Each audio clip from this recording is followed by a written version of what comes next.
नमस्कार, पेश है न्यूज रफ्तार से। प्रधानमंत्री नरेंद्र मोदी ने राष्ट्रीय शिक्षा नीति के कार्यान्वयन पर वाराणसी में आयोजित अखिल भारतीय शिक्षा समागम का आज उद्घाटन किया। प्रधानमंत्री अपने संसदीय क्षेत्र वाराणसी के एक दिवसीय दौरे पर रहे। प्रधानमंत्री ने इस अवसर पर उत्तर प्रदेश की राज्यपाल आनंदीबेन पटेल, उत्तर प्रदेश के मुख्यमंत्री योगी आदित्यनाथ और केंद्रीय शिक्षा मंत्री धर्मेंद्र प्रधान की मौजूदगी में इस कार्यक्रम का उद्घाटन किया। इस 3 दिवसीय शिक्षा समागम में 300 से अधिक विश्वविद्यालयों के कुलपति, उच्च शैक्षणिक संस्थानों के निदेशक और शिक्षाविद शामिल हो रहे हैं।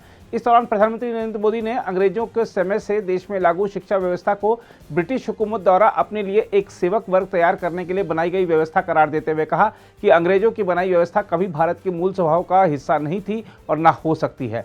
इसके अलावा प्रधानमंत्री नरेंद्र मोदी ने वाराणसी में अक्षय पात्र मध्याह्न भोजन रसोई का उद्घाटन किया। इस रसोई में 1 लाख विद्यार्थियों के लिए भोजन तैयार करने की क्षमता है। इस दौरान प्रधानमंत्री नरेंद्र मोदी ने बच्चों के साथ बातचीत की। बच्चों ने प्रधानमंत्री को मंत्रोच्चारण सुनाया और योग भी करके दिखाया।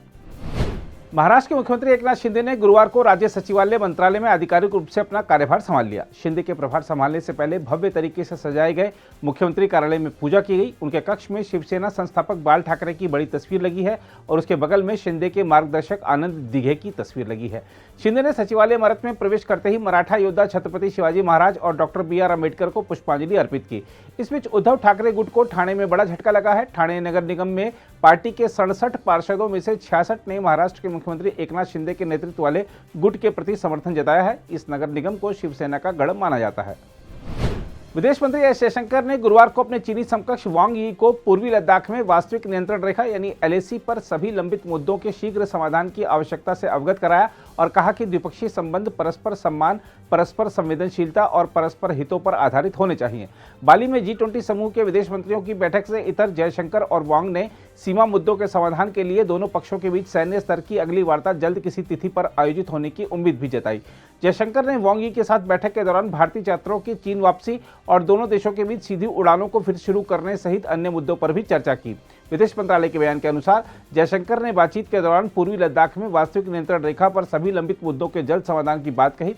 जयशंकर ने इसके अलावा इंडोनेशिया में G20 शिखर सम्मेलन से इतर विभिन्न देशों के विदेश मंत्रियों के साथ द्विपक्षीय बातचीत की और इस दौरान आपसी सहयोग बढ़ाने पर जोर दिया। जयशंकर ने इंडोनेशिया, अर्जेंटीना, दक्षिण अफ्रीका, मैक्सिको, सेनेगल, सऊदी अरब, संयुक्त अरब अमीरात के विदेश मंत्रियों के साथ द्विपक्षीय वार्ता की। उन्होंने फिजी के प्रधानमंत्री फ्रैंक बैनिमरामा से भी भेंट की और इस दौरान उन्होंने फिजी में भारत की विकास परियोजनाओं के कार्यान्वयन की समीक्षा की तथा दोनों देशों के संबंधों को आगे बढ़ाने के रास्तों पर चर्चा की।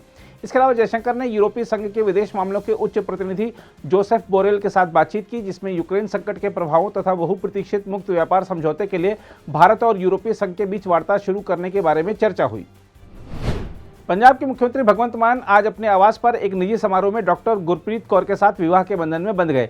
केवल परिवार के सदस्यों और कुछ करीबियों की मौजूदगी में हुई इस शादी से बैंड बाजा और बारात सभी नदारद थे। टेलीविजन और ट्विटर पर सामने आई तस्वीरों में मान और सुर्ख लाल रंग के जोड़े में सजी उनकी दुल्हन को आनंद कारज यानी सिख विवाह की रस्म पूरी करते देखा जा सकता है। आपके सांसद राघव चड्ढा ने मान की शादी की तस्वीरें ट्विटर पर साझा की। इन तस्वीरों में भगवंत मान ने हमेशा की तरह पीली पगड़ी पहन रखी है। सुनहरे रंग का कुर्ता पाजामा पहने भगवंत मान के साथ आम आदमी पार्टी के अध्यक्ष अरविंद केजरीवाल और अन्य लोग नजर आ रहे हैं। भगवंत मान पंजाब के पहले ऐसे मुख्यमंत्री हैं जो इस पद पर रहते हुए शादी के बंधन में बंधे हैं। मुंबई वासियों को भारी बारिश से गुरुवार को भी कोई राहत नहीं मिली, बल्कि उनकी परेशानियां बढ़ती जा रही हैं। हम आपको बता दें कि मुंबई में लगातार 4 दिन से भारी बारिश हो रही है। इस बीच मध्य रेलवे मार्ग की एक पटरी पर दीवार का एक हिस्सा गिरने से लोकल ट्रेन सेवाओं में विलंब हुआ है। मध्य रेलवे के एक अधिकारी ने बताया कि मुंबई में रेल पटरियों पर कहीं भी पानी नहीं भरा है। दक्षिण मुंबई में मस्जिद और सैंडर्स रोड स्टेशन के बीच हार्बर लाइन पर एक दीवार का एक छोटा सा हिस्सा गिर गया, जिससे मार्ग पर ट्रेन संचालन प्रभावित हुआ। उन्होंने बताया कि मुंबई और पड़ोसी जिले ठाणे में भारी बारिश के कारण उपनगरीय सेवाओं में कुछ देर का विलंब हुआ। पश्चिम रेलवे के अनुसार उसके मार्ग पर ट्रेन सेवाएं सामान्य रूप से चल रही हैं। हालांकि कुछ यात्रियों ने ट्रेनों के कुछ मिनट देरी से चलने और डिब्बों में अत्यधिक भीड़ होने की शिकायत की है।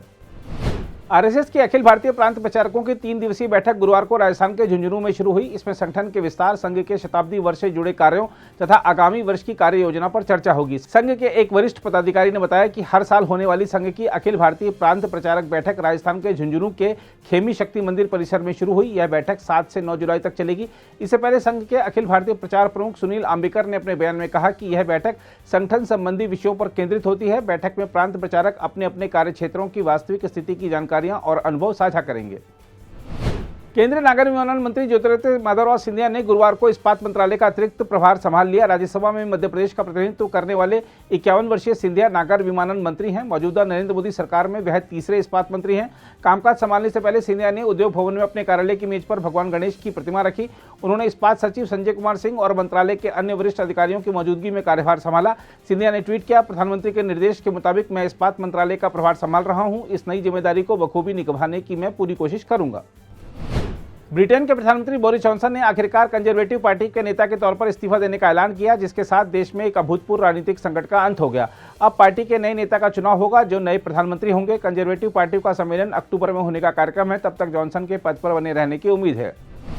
भारतीय टेनिस स्टार सानिया मिर्जा ने मिश्रित युगल सेमीफाइनल में गत चैंपियन नील कुपस्की और डेसरे क्रोजिक से मिली हार के साथ विंबलडन से विदा ली। सानिया और क्रोएशिया के मेट पाविच की छठी वरीयता प्राप्त जोड़ी को ब्रिटेन के कुपस्की और अमेरिका की डेसिरे ने 4-6, 7-5, 6-4 से हराया। 35 वर्ष की सानिया 6 ग्रैंड स्लैम खिताब जीत चुकी हैं, जिनमें 3 मिश्रित युगल खिताब हैं, लेकिन वह विंबलडन मिश्रित युगल कभी नहीं जीत सकी। वैश्विक बाजारों में तेजी के बीच घरेलू शेयर बाजार गुरुवार को लगातार दूसरे दिन लाभ में रहा और बीएसई सेंसेक्स 427 अंक से अधिक की तेजी के साथ बंद हुआ। 30 शेयरों पर आधारित बीएसई सेंसेक्स 427.49 अंक यानी 0.80% की बढ़त के साथ 54,178.46 पर बंद हुआ। नेशनल स्टॉक एक्सचेंज का निफ्टी भी 143.10 अंक यानी 0.89% चढ़कर 16,132.90 अंक पर बंद हुआ। अगर आप भी लेना चाहते हैं देश दुनिया की तमाम जानकारी तो आज ही सब्सक्राइब करें हमारे चैनल को। साथ ही नीचे दिए बेल आइकन को जरूर दबाएं ताकि हर अपडेट आप तक पहुंच सके।